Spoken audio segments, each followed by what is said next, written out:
Who is Kenneth Godbolt III? Oh man, that's a loaded question.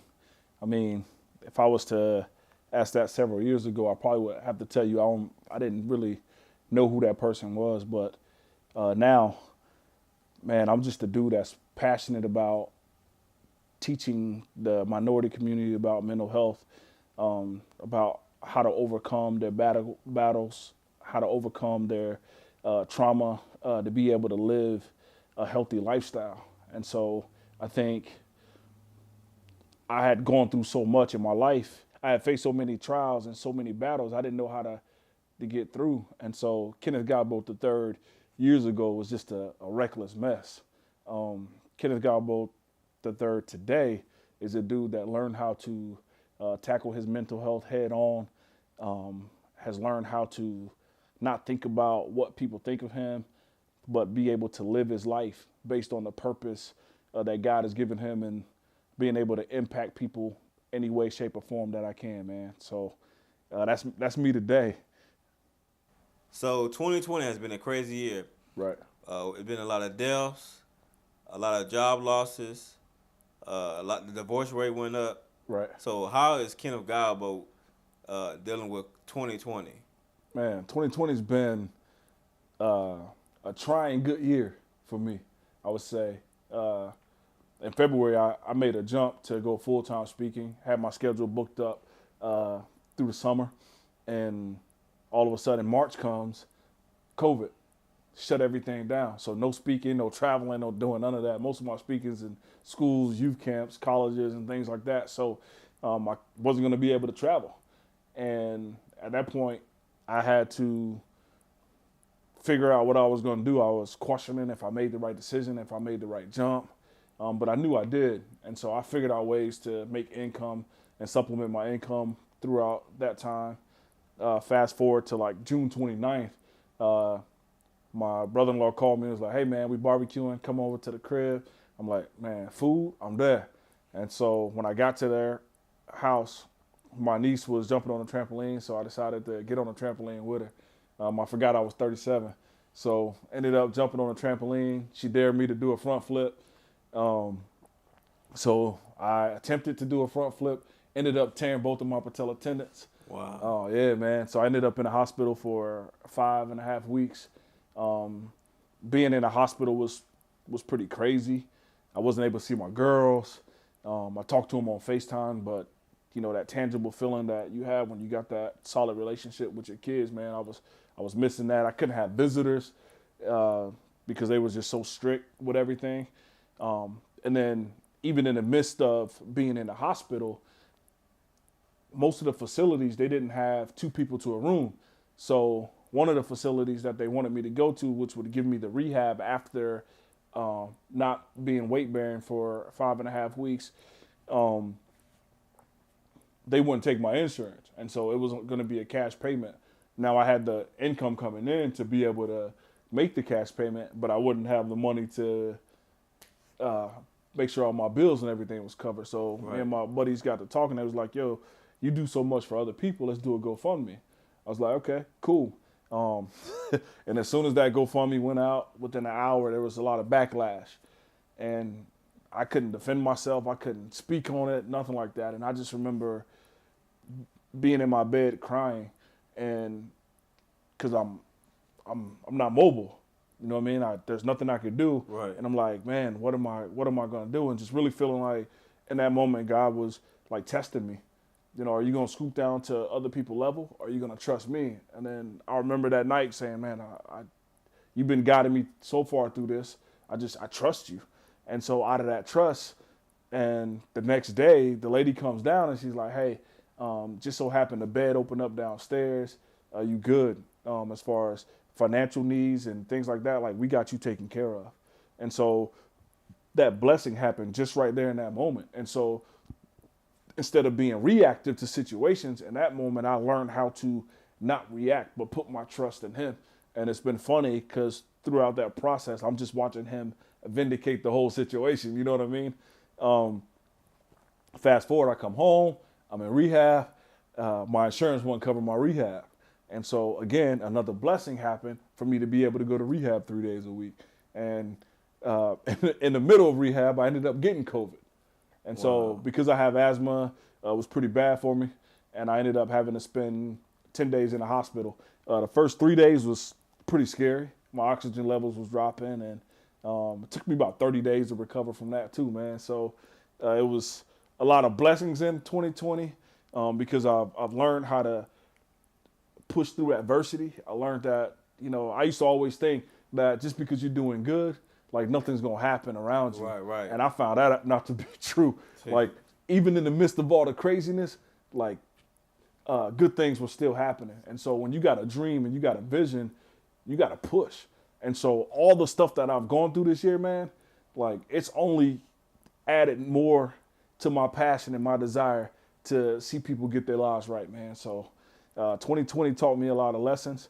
My team, the people I hang around, real small. I learned over time, you got to be careful with trusting everybody, through life. And so this has really just taught me a lot. I feel like what 2020 did was teach me how to see life with 2020 vision. And when you think of 2020 vision, you think of like being able to see everything clear, but not just with your eyes, but with your heart, with your mind, with your soul, your spirituality, your relationships with friends, and to be able to see all of those things with 2020 vision. So in the midst of all the heartache and the pain and the slander and all of those things, man, it's been good. And I'm thankful for it. So 2020 has been a good year, man. So how long have you been coaching? Man, so I've been coaching probably now about 3 years. I love it. I get to work with people and help them get their lives right, man. Talk to them about mental health and how to overcome their battles and their struggles, or how to set goals and crush them. Because like now in my life, I'm crushing my goals, and I'm not only doing it myself, but my clients and the people that I work with are doing it as well. And I always tell them, I was like, I'm okay with coaching you, but I hope that you're not expecting me to baby you. One of the things that I bring to the coaching aspect is taking people from a journey of birth to where they are now, because I want to know every aspect about you so that way we can deal with each issue. Because what you will find is a lot of adults, they haven't grown up. You know what I mean? They still act like kids because there's some things that happened to them when they was a child that they never had a chance to deal with. And so coaching for me is great, man. I want to see our world heal. And so in my coaching, I'm really focused on the healing aspect of it. When you go to therapy, you hardly ever hear about forgiveness. But one of the things that I bring in my coaching is I added that to that, because what I've learned throughout life is forgiveness is a powerful tool. And when you're dealing and you're healing and you're forgiving, like you become a better person, and you begin to walk light and not carrying all those burdens with you. And I know when we say forgiveness, most people think that means they got to have an awesome relationship with the person they're forgiving. That's a whole nother issue within itself. Forgiveness isn't about them, but forgiveness is about you being able to walk free. And so in coaching, I just want to see people live this life, live their full potential, and walk through this life free. So you also a motivational speaker, right? Oh, yeah, man. So how long have you been speaking? Man, I've been speaking since I was like 17 years old. My first experience was at Orange Park Christian Academy, where I went to school. My uncle thought it would be good for me to go to a private school, which was the best decision I ever made. When I got there, we had chapels.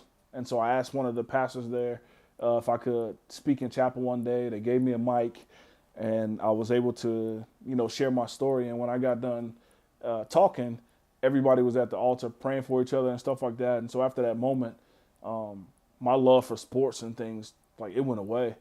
My passion was to speak, because I felt that being on a stage in front of people, I was able to help people seek and find the freedom that they've been looking for. So when I'm in the arena, no matter where I'm at, no matter where I'm going, like if you're ever at an event and people coming in, like you're not coming in an environment with me and not going to be changed, because that's what I pray for, that's what I seek, and that's what I'm about, man. So I love it. Is it all right to say that you had a mental illness?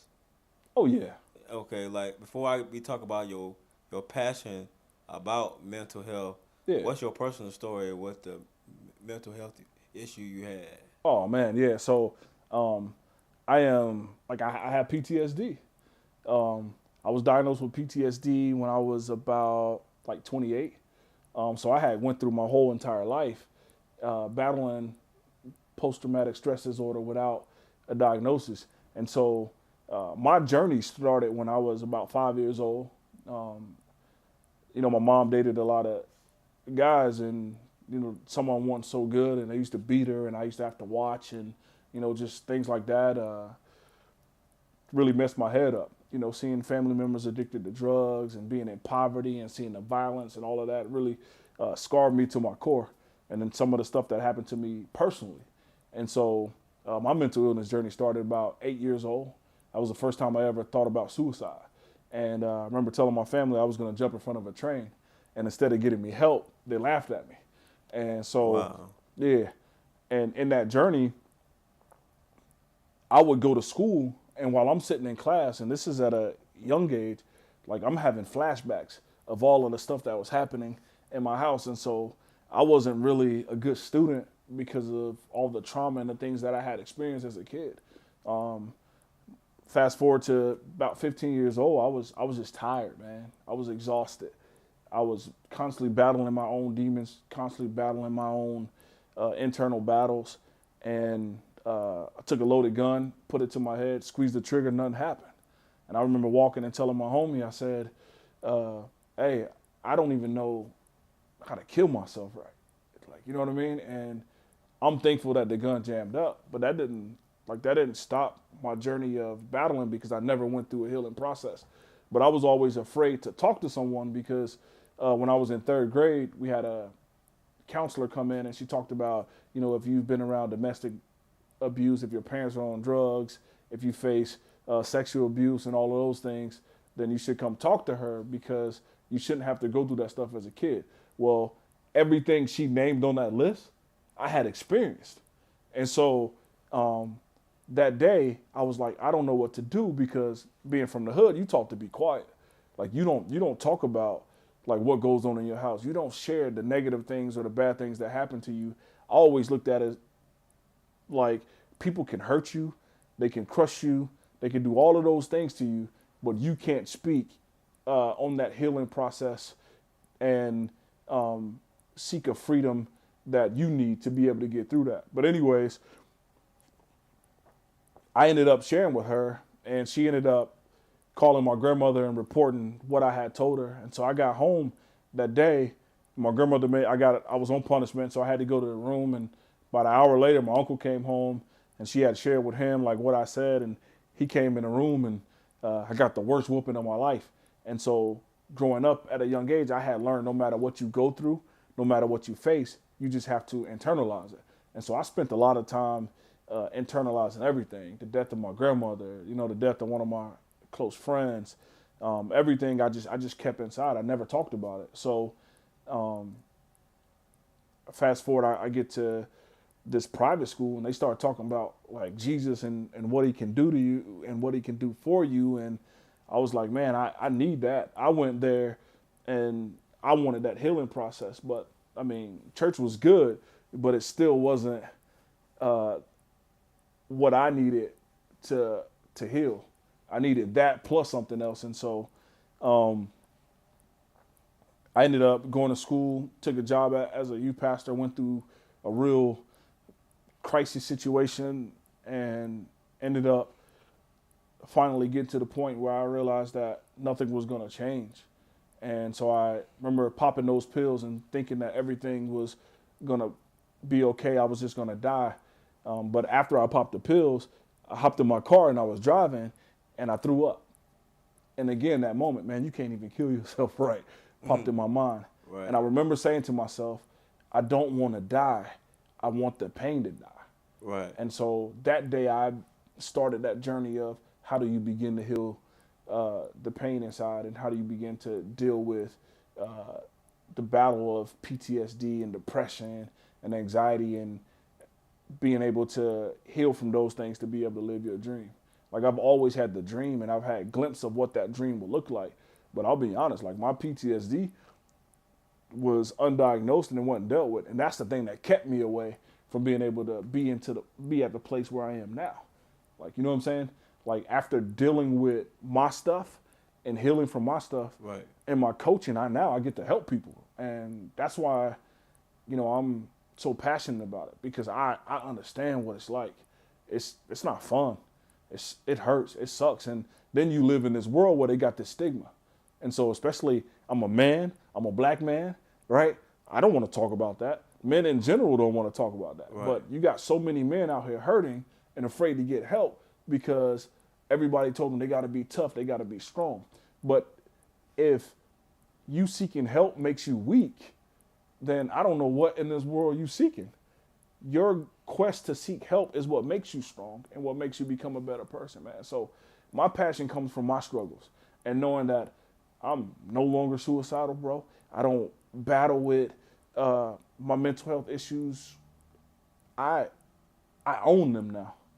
Like Right. my PTSD, like it don't control me no more. Like I control it. So I can live, I can grind, I can hustle, knowing that I've overcame you and I'm gonna continue to overcome you every day. Yeah, that's good stuff. Yeah, man. So, what changed your viewpoint in therapy and medication? Yeah, man. So when you going through like therapy and you're going into like hospitals and things like that, the first thing that happened was like people just want to put you on medications, and so my thing was, well, two things. I grew up not accepting that, and when I heard people talk about medication, it was always, man, if you're on medication, you get a check. So, you know what I mean? I didn't want to get a check because I was on medication. And then the other thing was I was in the church world. And so every time like you're going through something, they just say you need to pray. You know what I mean? Yeah. And that didn't help the battle and the chemical imbalance that you have going on in your brain. And so it was to the point to where I remember being in college, and you know how when you go to church with grandma, the dude put the oil on his hand, put it on your forehead and pray for you. So I was like, man, like he putting a little bit of oil on me. Just imagine if I put a lot of oil on me. That's the thing that's going to do it. So where my college was, we had a Publix. So I drove to Publix, grabbed the biggest bottle of olive oil that I can find. I prayed over it, and I dumped the whole thing on my head in my room, thinking that was going to be the thing that cured me, and it didn't. Right. You know what I mean? And so I realized like I needed help. And being an African-American male, it was hard for me to find people who looked like me, who dressed like me, and who talked like me that was therapists. You know what I'm saying? And I just remember walking into this little old lady's office. She was a little old white lady. But, man, she rocked my world, bro. She changed my life. Like, she started talking to me about everything. You know, she was like, your hospital visits, like, they did you no service. You know what I mean? She was like, we going to work. But we're going to start from what I use in my coaching. I want to know from birth to where you are now. And, man, we just went to tackling stuff.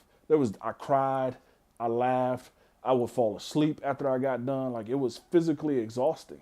But in that, she also said, like, you're going to need some help to get through it. And so I ended up getting on medication, you know, a lot at that time. And now, like, I take, like, a small dose. You know what I mean? Because I make healthier choices now in my life. And so I realized when somebody got diabetes, you don't tell them not to take their insulin. So, you know, when you're battling mentally and if you need medication, I'm not saying everybody needs it, but if you need medication, like, dog, you take it. You know what I'm saying? Like, I'm thriving now. Right. You know what I mean? So, yeah, I take it. And I say it with pride. I take it. You know what I mean? Right. So, yeah, my mind changed because it helped me. You know what I mean? Like where I'm going to go in my life now for getting the help and being honest with myself and dealing with my issues, bro, ain't no stopping me now. Right. Like my mental illness killed every dream that I had. And now that I own it, I kill every dream that I have.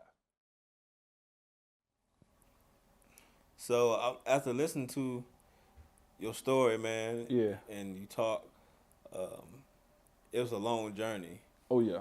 through to develop your toughness because it seemed like you're a tough soldier. Yes, sir. and you're a strong fighter. Oh yeah, So, like, how did you develop mental toughness? man. First started off by I had to understand that I was mentally weak, and so I had to get to the point to where I was willing to address the issues that was at hand. You know what I mean? Like I had a really rough upbringing. I faced some trauma. I faced a lot of abuse that I shouldn't have had to face. That stuff wasn't going nowhere. And in order for me to establish the mental toughness, I had to first deal with the things that made me weak. And as I began to tackle them and forgive and heal and deal with those issues, man, there's this toughness that began to arise in me. And I say this every day, like I've been through enough in my life. You know what I mean? And so when people are throwing things at me now, I don't really respond to it, but I understand that I done seen it all, bro. Like let's go. Like Right. you gotta come harder. But practically going to therapy. You know, keep being committed with therapy.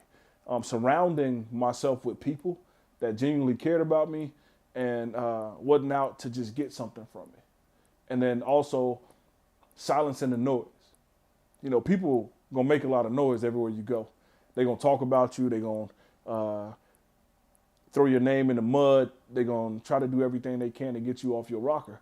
But when you've experienced so much, you understand that like it's a part of the process. Right. You know, you got to find hobbies, things that you like to do. I love to fish. I love to work out, train. I like to travel. And so I make sure that I keep those things on my radar throughout the year. And then being honest with my accountability partners. Hey, man, I'm having a rough day. Or, hey, man, I'm going through this. And being able to be around those people, man, it helped add to that toughness, you know. And then my faith and my relationship with God, like I used to blame him for everything when I understand that a lot of decisions and choices that happened was because I made them. And Right. so using like my word and my scriptures as I'm reading to give me the strength to, you know, push through every day, understanding that like he's not going to put more on me than I can bear. When you weak, you lose. But when you strong, like you learn how to push through and not survive, but to thrive. And a lot of people have a hard time with the thriving part, man, because they're not tough. You know what I mean? Find hobbies. Like get the help that you need. All of the things that you see and that you think about that are keeping you down and making you weak, like you deal with them and you face them head on. You know what I'm saying? And when you realize that everybody got struggles, everybody got pain, everybody go through hardship, like that makes you tough. Right. You know? And now I understand that there's a bunch of people in this world that's looking at my example because I chose to step out in the spotlight. And so I have to be able to set that pattern and continue to model that throughout my life. Okay. It's like you answered the next question I'm basically about to ask you, but Okay, what's up? you basically said some parts of it. So to our viewers out there that who dealt with the the mental illness Yeah, and now they're on a journey to being mentally tough, right. and how do you stay mentally tough? I know it's like a process. Oh man, look, my process took me 25 years. Now, let me throw this disclaimer out there. I do not believe it needs to take a person 25 years. Right. Like I was afraid to admit that I had this battle and that I had this illness, and so that's what kept me down most of my life. You know what I mean? So, but to answer your question, when you think about being mentally tough or remaining mentally tough, you got to think about the process and how you got there. You know, first thing first, you got to remember that you matter. And so a lot of times we overcompensate trying to make everybody else around us good. Right. You know what I mean? But you have to be good. Right. You know, I look at like social media. You know, there's a lot of people that are social media good, but if you take the camera off them and you take social media and all their posts away from them, like they're not good. Right. And so taking off the mask and understanding that you put in all that work to become the person that you are today. Right. Allow that to carry you through that process. Have a system in place. Make sure that If it's working out, you're working out. If it's drawing, you're drawing. If it's making videos, if it's making music, like you're doing the things that you love to do. For me, it's going to the gym. It's eating right. It's making sure that I'm around the right people. You know what I'm saying? It's making sure that if I'm somewhere and I feel uncomfortable or I don't think that relationship is working out, like for me to be able to cut that thing off right away and not carry on with that because I think I need to fix someone. You know what I'm saying? Right. Or someone needs to fix me. But being able to walk through those things, if you were on medication and you were able to get off, if you feel that you're going through those dark times and you need it again, like don't feel bad to go to your doctor and ask them, you know what I mean, to put you back on the medication because you're struggling. Don't be afraid to go back to therapy or to continue with therapy. Like one of the things that I did for myself as I'm building mental toughness, I committed that for the next 5 years that I would still continue to do counseling even when I know that I was good, because I want to continue healing and continue on that journey and continue living the life that I live now. And that toughness comes from the battles that you face, the heartache that you face, the trials that you face, to know that you were able to get over that hurdle and you were able to jump over some of the negative things that happened to you. Use that to continue to jump over the hurdles that may come up in your life next. And so that's how you remain mentally tough. You know that you have to be the person that has your back first. You have to be the person that takes care of you first. And that's where that toughness comes in at, man. To understand that you've already been through the hard parts of this. Now it's maintaining it. And you maintain it by continue to strive to be a better person every day and to own it and not run from it. Right. Okay, cool. This has been a very interesting interview. Like, for the last 30 seconds, can you give an encouraging word? Yeah, man, I would love to. Like, man, I don't care where you are today. I don't care what you battling with. I don't care what you facing. I don't care what 2020 has bought you in this season of life. Don't give up. Keep fighting, and no matter what it is, you can overcome it. Like you can persevere, you can push through it, and you can come out looking shiny, purified as gold on the other end. Now is not the time for you to settle. Like take all of this negative energy, if it's losing loved ones, if you battle corona, if you lost finances, if you've been afraid to start that business, like take care of your mental health and then realize that you can overcome any of these battles, situations, and circumstances that are ahead of you right now. But now is not the time to give up. Now is the time to continue to push. Because if you continue to push on the other end, man, I promise you it's good. I promise you it's good.